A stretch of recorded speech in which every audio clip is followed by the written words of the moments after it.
राधे राधे, जय श्री कृष्णा सभी को। जैसा कि हमने हमारे पिछले व्लॉग में बताया था कि मुचकुंद सागर की कहानी हम सुनाएंगे पंडित जी की जुबानी। तो चलते हैं पंडित जी के पास, वो हमें सुनाएंगे इसका सारा वृतांत। जिससे 39 पीढ़ी पहले की बात है।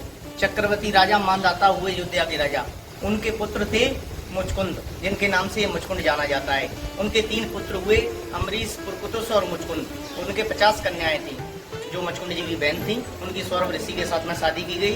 वो राज्यभार को संभालने लग गए और बड़े भाई। तो उस समय सेनापति थे मुचकुंद जी महाराज सेना के। तो देवासुर संग्राम, देवता दानवों में भयंकर युद्ध हुआ। तो इंद्र वगैरह सभी देवता मिलकर के आए कि महाराज हमारी सहायता करो, राक्षस वगैरह विशेष परेशान कर रहे हैं। उन्होंने कहा मेरी तो वृद्ध अवस्था है, मैं तो युद्ध करने में असमर्थ हूँ। उन्होंने विशेष आग्रह किया कि महाराज आप राजा और रक्षा का दायित्व भी, आप सुरक्षा का दायित्व भी आपका बनता है। तो उनके विशेष आग्रह करने पर और पिताजी की आज्ञा पर मुचकुंद जी को आदेश दिया पिता ने कि आप जाइए और देवताओं की सहायता कीजिए, ये परेशान है। तो वो पूरी अपनी सेना को लेकर के मुचकुंद जी जाते हैं। फिर देवासुर संग्राम होता है, देवता और दानवों का भयंकर युद्ध होता है। काफी लंबे समय तक युद्ध चलता है। उसके बाद में कहते हैं विजय प्राप्त करवाते हैं मुचकुंद जी महाराज। कहते हैं आप मुझे वरदान मांगो, क्या आप मुझे क्या वरदान दोगे? मैं तो राजा का पुत्र हूँ, प्रजा की सेवा करना चाहता हूँ, आपसे कुछ सहायता के लिए जाएगा, आप क्या वरदान दोगे मुझे? मैं तो राजा का पुत्र हूँ, प्रजा की सेवा करूँ। कि महाराज वहाँ तो सब कुछ नष्ट हो गया, काफी समय हो गया आपको, उनको बहुत दुख हुआ। अब तो मेरी कोई इच्छा नहीं है, निद्रा आ रही है, काफी समय से युद्ध किया है, कोई ऐसा स्थान बताइए जहाँ मैं आराम से विश्राम करूँ, कोई अर्ध निद्रा में छेड़े ना। तो उन्होंने कहा आप धौलाकर गुफा में जाके विश्राम कीजिए। उसी के नाम से धौलपुर पड़ा।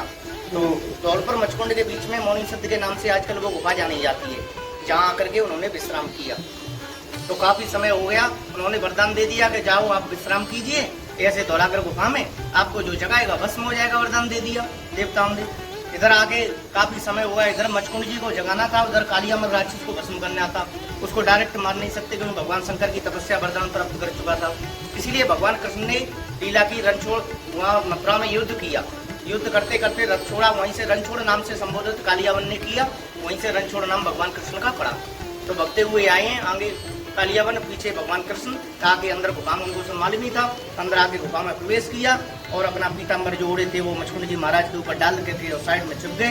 जैसे अंदर कालियावन ने प्रवेश किया, उठ रणछोड़ युद्ध कर। गहरी निद्रा में थे मुचकुंद जी महाराज। ये क्या हो, सो 2 बार आवाज दी लेकिन वो नहीं जगे। तीसरी बार दुपट्टा खींचा, लात मारी, उठ रणछोड़ युद्ध कर। जैसे उनके नेत्र खुले, उनको वरदान था जो जगाएगा भस्म हो जाएगा। नेत्रों में से अग्नि की ज्वाला निकली, जल करके भस्म हो गया कालियावन। एकदम मुचकुंद जी महाराज संकोच में पड़ गए कि क्या हो गया, मैं तो अच्छा खासा शांति से सो रहा था। थोड़ी देर बाद भगवान कृष्ण ने दर्शन दिए आए कि महाराज आप कौन? कि महाराज मैं वासुदेव पुत्र कृष्ण हूँ। कि मेरी तो कुछ समझ में नहीं आ रहा, मैं तो यहाँ शांति से सो रहा, जी क्या हो गया? उन्होंने अपने जैसे अर्जुन को दर्शन दिए, इसी प्रकार दर्शन दिए मुचकुंद जी को। उसके बाद में कि महाराज आप? कि हाँ राजन, करने धंधे वाला तो नहीं हूँ, आप तो निमित्त मात्र हैं। कि प्रभु जी क्या हो गया, मैं तो पहले भी बहुत हत्याएं कर चुका हूँ, इसीलिए तामे जो कालियामल राक्षस था वो ब्राह्मण कुल से था, मेरे को तो ब्रह्म हत्या लग गई। अब मेरे आत्मा को, मैं क्षत्रिय हूँ, मेरे को शांति कैसे मिलेगी? इसलिए भगवान कृष्ण ने क्या ठीक है इसका भी करवा देते हैं तुम्हें। तो जो कुंड जो सरोवर बना हुआ है उस समय का यज्ञ कुंड है। सभी देवताओं को बुलाया गया, यज्ञ किया, ब्रह्म हत्या का पाप का प्रायश्चित हुआ।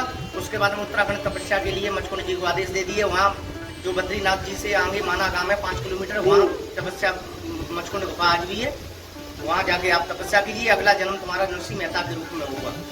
तो नरसिंह मेहता के रूप में उन्हीं का जन्म हुआ, इसीलिए बात भरा कृष्ण भगवान ने क्यों उनके पोते ही।